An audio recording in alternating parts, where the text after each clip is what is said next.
명이 뭐라고요? 넘어왔잖아. 방 증명 밖으로 무효소송 들리는 제기요? 며느리의 목소리가 또렷했습니다. 이제 슬슬 정리해야지. 뭐라고요? 영감탱이 땅 증명 하나 더 무효소송 있잖아. 제기요? 그것까지 다 털어야지.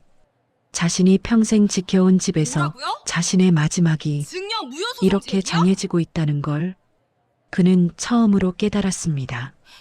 그날 뭐라고요? 이후 성우는 더 이상 증명 같은 무효소송 사람이 제기요? 아니었습니다. 구독과 좋아요는 채널 운영에 큰 힘이 됩니다. 이야기 시작해 보겠습니다. 강원도 홍천 산골짜기 끝자락에 매달린 집은 새벽마다 안개에 잠깁니다. 칠순을 넘긴 성우는 오늘도 그 안개보다 먼저 눈을 떴습니다. 삐걱거리는 문을 열고 마당으로 나서면 차가운 공기가 폐부 깊숙이 박힙니다. 성우는 마당 한 구석, 낡은 평상에 앉아 담배 한 대를 물었습니다. 불꽃이 어둠 속에서 작게 일렁입니다. 그 불꽃 너머로 보이는 건 30년 넘게 홀로 지켜온 이 집과 그 집보다 더 애지중지 키워온 아들 정우의 방 창문입니다. 사람 하나 잘 들이면 집이 산다더라. 동네 노인네들이 입버릇처럼 하던 그 말이 성우에겐 평생의 숙제였습니다. 아내를 먼저 보내고 정우를 홀로 키우며 성우는 늘 미안했습니다. 35이 되도록 장가 못 간 아들의 뒷모습이 꼭 자기 탓인 것만 같아 잠 못 이루던 밤이 수천 날이었지요. 그런 정우가 어느 날 도시에서 온 여자 미진을 데려왔습니다. 하얀 얼굴에 말수가 적고 웃을 때마다 눈매가 순하게 접히던 여자. 성우는 그날 처음으로 아내의 영정 사진 앞에서 술 한 잔을 올리며 울었습니다. 이제 이 적막한 집에 온기가 돌겠구나, 사람 냄새가 나겠구나 싶었습니다. 그것이 비극의 시작인 줄도 모르고 말입니다. 결혼식은 소박했습니다. 미지는 농사일은 전혀 모른다며 그저 조용히 살고 싶다고 했습니다. 성우는 좋았습니다. 그래, 힘들게 일할 거 없다. 내 팔다리 움직이는 동안은 내가 다 마. 너희는 그저 여기서 예쁘게만 살아라. 그것이 화근이었을까요? 결혼 후 3달이 지나자 집안의 공기가 묘하게 바뀌기 시작했습니다. 어느 날 오후 미진이 조심스럽게 성우의 곁으로 다가와 앉았습니다. 아버님, 저희 엄마가 요즘 몸이 많이 안 좋으셔서요. 공기 좋은 여기서 한 달만 요양하시면 안 될까요? 사돈 어른이 몸이 안 좋다는데 거절할 도리가 있나요? 성우는 흔쾌히 고개를 끄덕였습니다. 하지만 한 달이라던 약속은 보름 만에 깨졌습니다. 사돈댁뿐만 아니라 미진의 백수 남동생까지 일자리를 구한다는 핑계로 이 좁은 산골 집으로 짐을 싸들고 온 것입니다. 아이고, 사돈어른. 저희가 신세를 좀 지겠습니다. 허, 2칸짜리 집은 순식간에 5 식구로 가득 찼습니다. 그때부터 성우의 일상은 무너졌습니다. 며느리는 아침마다 늦잠을 잤고 사돈댁은 거실을 차지하고 앉아 TV를 봤습니다. 칠순이 넘은 성우는 새벽같이 일어나 쌀을 씻고 국을 끓였습니다. 아버님, 국이 좀 짜네요. 다음부턴 소금 좀 덜 치세요. 상 위에서 들려오는 미진의 목소리는 예전에 그 순했던 목소리가 아니었습니다. 마치 이 집의 안주인이라도 된 듯 성우를 부리기 시작했습니다. 어느 날 아침 쌀독이 바닥을 드러냈습니다. 분명 엊그제 새로 부어둔 쌀이었는데 말이죠. 알고 보니 며느리가 자기 친정 엄마의 보약해드린다며 쌀을 몰래 퍼다 시장에 내다 팔았더군요. 내가 묻자 며느리는 오히려 눈을 치켜떴습니다. 아버님, 제가 이 집 며느린데 쌀 좀 쓴 게 죄예요? 오빠가 번 돈으로 산 쌀이잖아요. 그날부터 나는 집안의 주인에서 식모가 되었습니다. 새벽같이 일어나 5 식구 밥상을 차리고 며느리 남동생의 속옷 빨래까지 내가 해야 했습니다. 정우는 그 옆에서 고개를 숙인 채 밥만 먹었습니다. 아내 눈치를 보느라 내 굽은 등은 보이지 않는 모양이었습니다. 나는 묵묵히 행주지를 하며 생각했습니다. 그래, 니들이 웃으면 됐다. 사람 냄새 나는 게 이런 거지 뭐. 하지만 그건 사람 냄새가 아니라 썩어가는 냄새였습니다. 계절이 바뀌고 찬바람이 불던 어느 날 밤, 방 너머로 미진이 정우를 달달 볶는 소리가 들렸습니다. 명의를 바꾸라는 말, 나중에 상속세가 복잡해진다는 거짓말들. 나는 방 안에서 숨을 죽였습니다. 명예 바꾸라고 했어. 안 했어? 나중에 아버님 돌아가시고 상속세니 뭐니 복잡해지면 당신이 책임질 거야. 지금 미리 넘겨받아야 이 집도 수리하고 나중에 도시로 나갈 미천이라도 만들지. 성우는 방 안에서 숨을 죽였습니다. 심장이 덜컥 내려앉았습니다. 도시로 나갈 미천이라니. 이 집은 성우가 평생을 바쳐 일군 땅이고 아내와의 추억이 묻은 마지막 보루였습니다. 며칠 뒤 미진은 성우 앞에 서류 뭉치를 내밀었습니다. 아버님, 요즘은 다들 미리미리 정리해요. 정우 씨도 찬성했고요. 이 땅 일부만 제 명의로 돌려주세요. 그래야 제가 대출이라도 받아서 아버님 요양비도 미리 챙겨놓죠. 요양비라는 말에 성우의 손이 떨렸습니다. 아들은 여전히 말이 없었습니다. 성우는 아들의 얼굴을 봤습니다. 정우의 눈에는 피로와 체념이 가득했습니다. 성우는 깨달았습니다. 자신이 이 땅을 붙잡고 있을수록 아들의 가정은 지옥이 되겠구나. 성우는 낡은 도장을 꺼냈습니다. 인감도장이 종이 위에 붉은 자국을 남기는 순간 미진의 입가에는 찰나의 미소가 스쳤습니다. 사냥에 성공한 짐승의 눈빛이었습니다. 내 아내가 죽기 전 마지막으로 심었던 복숭아 나무가 있었습니다. 아내를 보듯 매일 쓰다듬던 나무였죠. 그런데 어느 날 보니 나무가 밑동째 잘려 있었습니다. 미진이 주차 공간이 좁다며 인부를 불러 베어버린 겁니다. 아버님, 죽은 사람이 심은 나무가 뭐가 중요해요? 산 사람이 편해야지. 그 말을 듣는 순간 내 심장 한쪽이 무너져 내렸습니다. 잘 생각하셨어요, 아버님. 이제 제가 잘 모실게요. 그 말은 새빨간 거짓말이었습니다. 땅 일부가 미진의 명의로 넘어가자마자 미진의 친정 식구들은 보란듯이 성우를 뒷방 늙은이 취급했습니다. 밥상머리에서도 성우의 자리는 점점 끝으로 밀려났고 빨래통에는 성우의 옷가지들만 며칠째 방치되었습니다. 그때 결심했습니다. 더 이상은 안 된다. 이대로는 내 아내와의 추억도 내 아들의 미래도 저 독사 같은 년에게 다 뜯기겠구나. 사건은 성우가 읍내 병원에 다녀온 날 저녁에 터졌습니다. 발소리를 죽이고 들어선 집, 마루 너머로 미진의 날카로운 목소리가 들렸습니다. 야, 명예 넘어왔으니까 이제 슬슬 정리하자. 영감탱이 땅 하나 더 있는 거, 그것까지 마저 털어내야 해. 요양원? 이미 알아봐 놨지. 제일 싸고 멀리 있는 데로 보낼 거야. 그 집은 오래 못 버텨.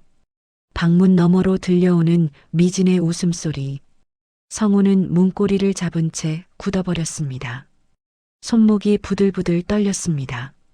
사람이 어떻게 이럴 수 있을까? 내가 준 땅이, 내가 준 마음이 저 여자에겐 그저 돈뭉치에 불과했던 것인가? 그날 밤 성우는 잠들지 못했습니다. 어두운 방 안에서 벽장 깊숙한 곳을 뒤졌습니다. 낡은 서류 가방 하나. 그 안에는 성우가 며느리 모르게 준비해둔 것들이 있었습니다. 사람을 믿었던 게 죄라면 내가 그 벌을 받아야지. 하지만 내 아들 인생까지 저 독사 같은 년한테 줄 순 없다. 나는 치매 노인인 척 연기를 시작했습니다. 정신이 오락가락하는 척하며 며느리의 방심을 유도했죠. 미진은 신이 나서 남은 땅까지 가져가려 서둘렀습니다. 하지만 나는 이미 법무사를 찾아가 부양조건부 증여라는 장치를 걸어둔 상태였습니다. 내가 쓰러진 척했을 때 미진은 내 입에 물 한 모금 주지 않았습니다. 오히려 내 주머니를 뒤져 비상금을 가져갔죠. 어차피 죽으면 다 내 돈인데 미리 좀 쓸게. 그 목소리를 녹음기 안에 고스란히 담았습니다. 사람이 사람에게 할 수 없는 짓들을 그녀는 태연하게 저질렀습니다. 성호의 눈빛이 어둠 속에서 차갑게 빛났습니다. 그것은 평생 흙을 일구며 살아온 농부의 투박한 눈이 아니라 사냥꾼의 매서운 눈이었습니다. 그로부터 일주일 뒤 성호는 새벽 마당에서 쓰러졌습니다. 몸을 가누지 못하고 평상 옆에 주저앉은 성호를 발견한 건 일찍 일어난 미진의 남동생이었습니다. 누나, 영감 쓰러졌어. 방에서 뛰어나온 미진의 얼굴에 당황한 기색이 스쳤습니다. 하지만 그것도 잠시, 그녀의 눈빛은 금세 차갑게 식었습니다. 119 불러야 되는 거 아니야? 정우가 다급하게 소리쳤지만 미진은 휴대폰을 만지작거리며 망설였습니다. 잠깐만. 병원비 누가 내는데? 지금 우리 통장에 남은 돈도 별로 없는데 괜히 큰 병원 가서 입원이라도 하면 그 돈 다 날아가는 거야. 미진아, 사람이 쓰러졌는데 무슨 소리야? 정우가 소리를 질렀지만 미진은 냉정했습니다. 당신 아버지 나이가 몇인데? 72이야. 솔직히 말해봐. 영감 진작에 요양원 가셨어야 했잖아. 우리가 언제까지 시중 들 거야? 그 순간 바닥에 쓰러져 있던 성호의 눈꺼풀이 미세하게 떨렸습니다. 그는 듣고 있었습니다. 며느리의 본성을, 아들의 무력함을, 그리고 자신이 이 집에서 얼마나 철저히 버려진 존재인지를. 결국 119는 불렀습니다. 하지만 미진은 병원까지 따라가지 않았습니다. 엄마 오늘 병원 가셔야 돼서요. 정우 씨가 모시고 가세요. 그렇게 성우는 아들의 차에 실려 읍내 병원으로 향했습니다. 차 안은 무거운 침묵으로 가득했습니다. 정우는 운전대를 꽉 쥔 채 한마디도 하지 못했습니다. 성우는 창밖을 내다보며 눈물을 삼켰습니다. 병원에서 나온 진단은 과로와 스트레스로 인한 일시적 허탈감이었습니다. 큰 병은 아니었습니다. 하지만 의사는 안정이 필요하다며 입원을 권했습니다. 아버지, 입원하세요. 일주일만 쉬시면. 됐다. 집에 가자. 성우의 목소리는 쇠약했지만 단호했습니다. 그는 알고 있었습니다. 입원비를 누가 낼 것인지, 그리고 그 돈이 미진의 입에서 어떤 저주가 되어 튀어나올지를. 집으로 돌아온 성우를 맞이한 건 텅 빈 거실이었습니다. 미진은 친정 식구들과 외출을 한 건지 짐을 싸서 나갔는지 집안 온통 난장판이 되어 있고 장롱도 뒤졌는지 문과 서랍이 열린 채였습니다. 이후로부터는 미진의 가족들이 보이지 않았습니다. 더 이상 가져갈 것이 없다고 판단했는지 미진네는 모두 떠난 후였습니다. 성우는 벽장을 열었습니다. 낡은 서류 가방. 그 안에는 노란 봉투 하나 그대로 들어 있었습니다. 성우는 그 봉투를 꺼내 품에 안았습니다. 그의 눈에서 눈물이 흘러내렸습니다. 분노의 눈물이 아니라 결심의 눈물이었습니다. 이제 끝을 봐야겠구나. 며칠 뒤 성우는 아들 정우를 불렀습니다. 성우는 소주병 2개와 안주를 준비해 마당 평상에 앉아 있었습니다. 정우야, 이리 와서 앉아라. 아버지의 목소리에 뭔가 평소와 다른 무게가 실려 있었습니다. 정우는 조심스럽게 평상에 앉았습니다. 아버지, 몸은 좀 어때요? 괜찮다. 늙은이가 원래 이런 거지 뭐. 성우는 소주잔을 채우며 아들을 물끄러미 바라봤습니다. 정우의 얼굴은 결혼 전보다 10년은 더 늙어 보였습니다. 눈가의 주름, 깊어진 팔자주름, 그리고 생기를 잃은 눈동자. 아버지가 미안하다. 무슨 말씀을? 네가 장가를 못 가서 아버지가 조급했다. 그래서 그 여자를 제대로 보지 못했어. 사람 얼굴만 보고 사람 속까지 본 줄 알았지. 정우는 고개를 떨구었습니다. 소주잔을 들어 단숨에 들이켰습니다. 아버지 잘못 아니에요. 제가 너무 약해서. 약한 게 아니라 착한 거다. 네 엄마 닮아서 착한 거야. 근데 세상엔 그 착함을 악용하는 놈들이 있다. 성우는 품에서 노란 봉투를 꺼냈습니다. 오래되어 빛바랜 봉투였지만 안의 서류들은 깔끔하게 정리되어 있었습니다. 이게 뭐예요? 네가 알아야 할 것들이다. 아버지가 준비한 것들. 봉투 안에는 여러 장의 서류가 들어 있었습니다. 정우는 하나하나 꺼내며 얼굴색이 변했습니다. 첫 번째, 토지 증여 계약서의 사본. 그런데 거기엔 특약 조항이 붙어 있었습니다. 증여자에 대한 부양 의무를 이행하지 않을 경우 본 계약은 자동으로 무효화된다. 두 번째, 미진과 그녀의 가족들이 성우를 학대하고 방치한 증거들. 날짜별로 꼼꼼하게 기록된 일지, 그리고 몰래 녹음한 음성 파일들의 목록. 세 번째, 법무사 사무소와의 상담 기록. 성우는 이미 몇 달 전부터 법률 전문가와 상담을 진행해 왔습니다. 네 번째, 은행 통장 사본. 미진 명의로 넘어간 땅의 가치, 그리고 그 땅을 담보로 미진이 몰래 받아간 대출 내역. 아버지, 이게 다. 그래. 아버지가 바보같이 당하고만 있던 게 아니다. 사람을 봤어. 정말 제대로 봤지. 정우의 손이 떨렸습니다. 서류를 움켜쥔 그의 눈에서 눈물이 뚝뚝 떨어졌습니다. 아버지, 죄송해요. 제가 아버지를. 울지 마라. 네 잘못 아니다. 아버지가 네한테 물려줄 게 이것밖에 없어서, 그리고 욕심부리는 년을 들인 게 아버지 잘못이지. 성우는 아들의 어깨를 꽉 잡았습니다. 이제 끝내자. 아버지가 끝낼 테니까 니는 그저 지켜만 봐라. 그리고 나중에 다시 시작해라. 제대로 된 사람 만나서.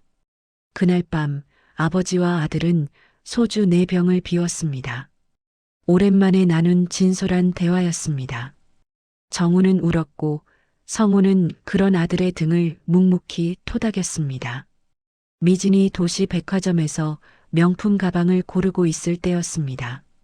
휴대폰이 울렸습니다.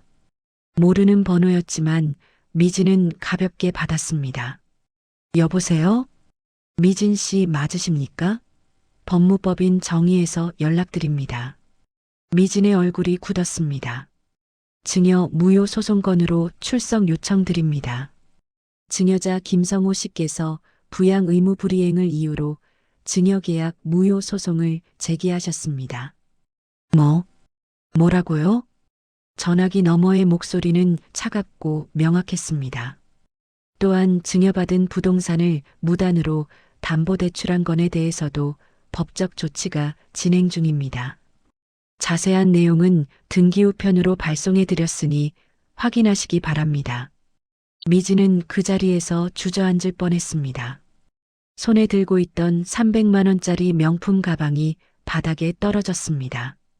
집으로 달려온 미진은 우편함을 뒤졌습니다. 두툼한 등기우편 봉투. 그 안에는 법원의 정식 소장이 들어 있었습니다. 부양 의무를 다하지 않은 증여는 무효다. 이게 무슨, 어떻게. 미진은 서류를 읽으며 온몸이 얼어붙는 걸 느꼈습니다. 증여 계약서의 특약 조항. 그녀가 서명할 당시 대충 읽고 넘어갔던 그 부분이 이제 목을 조르는 올가미가 되어 돌아온 것입니다. 더 충격적인 건 증거 자료였습니다. 성우를 학대하고 방치한 정황들이 날짜별로, 심지어 녹음 파일까지 첨부되어 낱낱이 기록되어 있었습니다. 그 늙은이가 감히. 미진은 분노로 이를 갈았습니다. 하지만 곧 두려움이 밀려왔습니다. 만약 이 소송에서 지면 땅은 다시 성호에게 돌아갑니다. 그리고 자신이 그 땅을 담보로 받은 5천만 원의 대출금은 고스란히 빚으로 남는 것입니다. 엄마, 엄마 당장 와. 미지는 떨리는 손으로 친정 엄마에게 전화를 걸었습니다. 한편 홍천 집에서는 성우가 조용히 차를 마시고 있었습니다. 그의 옆에는 정우가 앉아 있었습니다. 아버지, 정말 이렇게까지 하셔야 해요? 해야지. 전현이 아버지한테 한 짓을 생각해봐라. 땅만 뺏은 게 아니다. 사람의 존엄성을 짓밟았어. 성우의 목소리는 단호했습니다. 그리고 전현이 받아간 대출금 5천만 원. 그것도 다 갚아야 해. 땅은 원래 주인한테 돌아오고 빚은 전현들이 떠안는 거지. 법정 공방은 미진에게 일방적으로 불리하게 진행되었습니다. 성우 측 변호사가 제출한 증거들은 명확했고 미진은 반박할 여지가 없었습니다. 첫 번째 재판에서 판사는 미진에게 물었습니다. 피고인은 증여자에 대한 부양 의무를 다했다고 생각하십니까? 저는 최선을 다했습니다. 매일 밥도 차려드리고. 그럼 증거자료 7번을 보시죠. 2024년 11월 15일 피고인이 친구와 나눈 통화 내용입니다. 영감탱이 요양원 보낼 거야. 제일 싸고 멀리 있는 데로. 이 발언에 대해 어떻게 설명하시겠습니까? 미지는 입을 다물었습니다. 변명의 여지가 없었습니다. 두 번째 재판에서는 대출 문제가 집중적으로 다뤄졌습니다. 피고인은 증여받은 토지를 무단으로 담보대출했습니다. 증여계약서에는 명확히 증여자의 동의 없이 처분할 수 없다고 명시되어 있는데 이를 위반한 것입니다. 미진의 변호사는 무기력하게 서류만 뒤적였습니다. 승산이 없었습니다. 최종 판결이 났습니다. 증여계약은 무효로 한다. 피고인은 원고에게 해당 토지를 즉시 반환하라. 또한 무단 대출금 5천만 원에 대해서는 피고인이 전액 책임진다. 법정을 나서는 미진의 얼굴은 새하얗게 질려 있었습니다. 친정 엄마는 미진을 붙잡고 울부짖었습니다. 이걸 어떻게 5천만 원을 어디서 구해? 우리 집도 전세인데. 엄마, 나도 모르겠어. 나도. 그날부터 미진의 삶은 완전히 무너졌습니다. 대출금을 갚을 길이 없었습니다. 은행에서는 독촉 전화가 빗발쳤고 신용등급은 최하위로 떨어졌습니다. 미진의 친정 식구들도 하나둘 흩어졌습니다. 남동생은 누나 때문에 인생 망쳤다며 연락을 끊었고 친정 엄마는 딸을 원망하며 시골 친척집으로 내려갔습니다.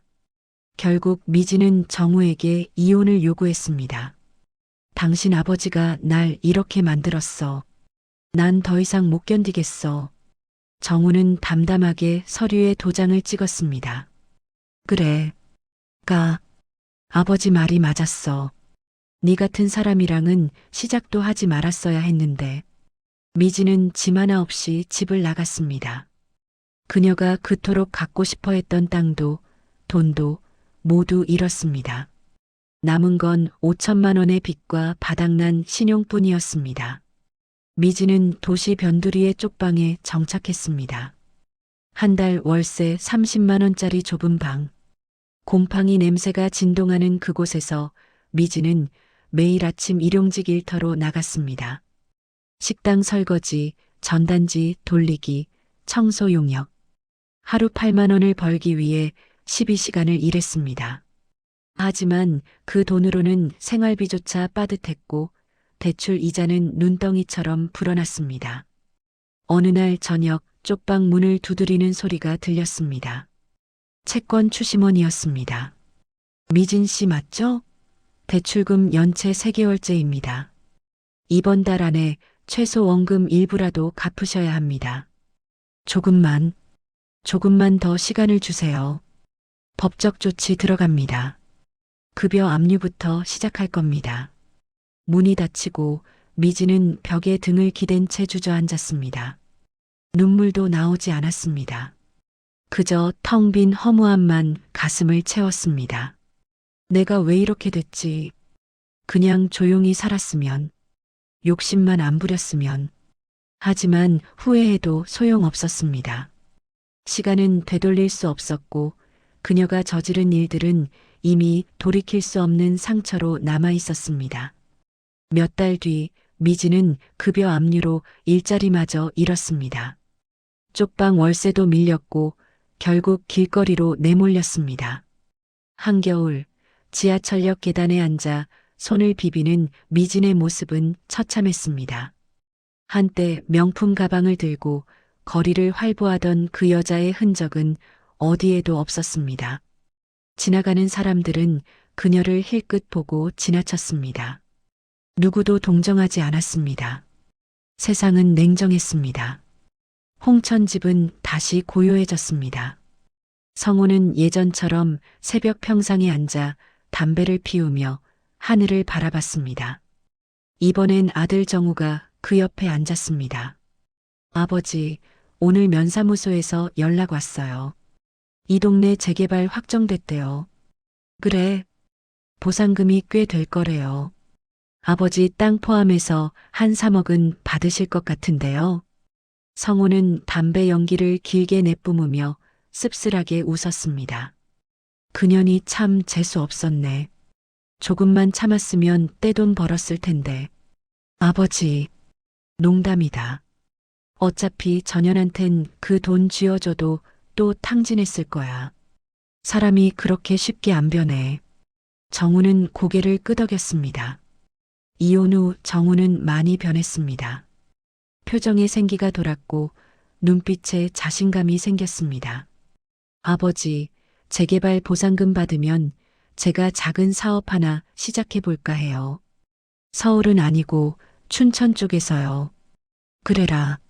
네 하고 싶은 거 해. 아버지는 여기서 조용히 여생 보낼 테니 아버지도 같이 가세요. 춘천에 괜찮은 아파트 하나 구해서 같이 살아요. 성우는 아들의 어깨를 두드렸습니다. 고맙다. 근데 아버지는 여기가 좋아.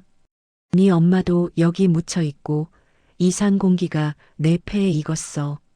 그럼 가끔 내려올게요. 자주요. 그래, 그렇게 해라. 두 사람은 한동안 말없이 앉아 있었습니다. 산 너머로 해가 떠올랐습니다.